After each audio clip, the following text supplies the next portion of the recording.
point off the playoff places in League One, and their manager, Carl Robinson, is always looking to gain a competitive advantage. Well, he's been looking at other sports for inspiration, and he's discovered a unique training aid to ensure they remain high flyers. Not a bird, or a plane, or Superman down at Charlton, but a drone camera. Boss Carl Robinson's predicted they'll eventually overfly every training ground in England. This has really opened up a new world for us. Liftoff is courtesy of David Powderly, Charlton's under-14s coach, and one of a handful of drone pilots in world football. He's in demand.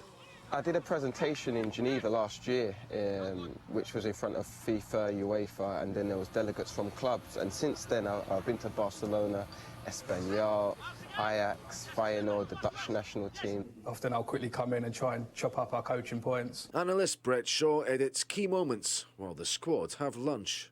So again, this is the area we're looking to target. If you keep an eye on this far post area. We should be able to work that closely that he knows what I do want and don't want. From behind, if I was looking down the pitch, and this is me here, I can only see that.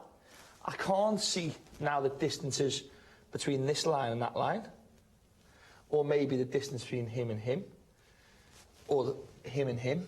And this just brings everything together. Charlton pored over drone footage of situations rehearsed on Blackpool's right flank. Should that preparation have yielded more than one goal?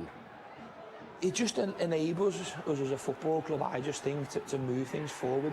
And I always think standing still is one of the worst things you can do. Standing still is worse than making a mistake, trying to do something new. Robinson sees himself as an old-school motivator. But is it significant his other sporting passion is Formula One? You do look at the other sports and you do think, hang on, what separates them from us? 0.01 second in a £1 billion industry in F1 can make such a difference to being in front of the grid the next day. So when you've got other sports trying to always look for something just to put you ahead of somebody.